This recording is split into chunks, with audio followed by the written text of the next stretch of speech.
Hello বন্ধুরা, আজ বৃষ্টি হচ্ছে বাইরে, তা দেখলাম একটু কাজ করা যেতেই পারে। তা কী কাজ করছি চলো তোমাদের সাথে শেয়ার করে নিই।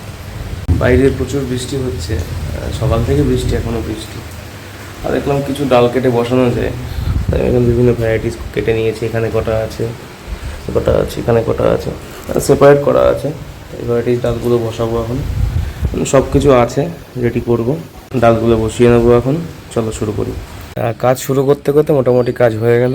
আগে 5 ধরনের ছিল, আরও 5 ধরনের কাজ করেছি, চলো দেখে নাও। 3টে ক্যারেটে টোটাল তোমার 10টা ভ্যারাইটি আছে। তা আমি বলে দিই সেটা কোনটা কোনটা। এটা একটা ভ্যারাইটি, এখানে যে কটা দেখছো, এখানে এই রোতে যে কটা, দুটো রোতে যে কটা আছে, এখানে একটা ভ্যারাইটিস, এখানে একটা ভ্যারাইটি, এখানে এই কটা আলাদা, ওখানে ওই কটা আলাদা, এখানে ওই রোতে যে কটা, এই যে 5টা, এখানে ওখানে 6টা আর কি, এখানে 5টা, এখানে এই 6টা, এখানে এই কটা, টোটাল 10টা ভ্যারাইটিসের গাছ বসানো আছে।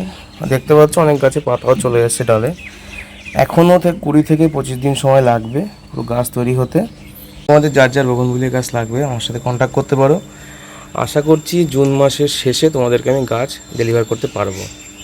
এখানে রেখেছিলাম, বাট দেখলাম না, এখানে কাদা হচ্ছে, নোংরা হচ্ছে খুব, তা সেই জন্য ক্যারেটে করে এখানে রেখে দিলাম। আজকের ভিডিও এখানেই শেষ করছি। ভিডিওটা কেমন লাগবে জানিও, আর একই কথা, লাইক কমেন্ট শেয়ার করতে ভুলো না, ইউটিউব বা ফেসবুক যেখান থেকে দেখছো। আর এখনকার মতো টাটা। অনেকেই গাছ বসাও যে বগনভিলিয়া বসিয়ে দিলেই গাছ হয়ে যায়, হ্যাঁ সেটা হবে, অবশ্যই হবে, কেন হবে না। তো রুট হরমোন ইউজ করলে কিন্তু গাছটা একটু ভালো হয়, সেটা তোমরা অনেকেই হয়তো জানো। আর রুট হরমোন ইউজ করার নিয়ম আছে কিছু, সেই নিয়মগুলো জেনে কিন্তু কাজ করো।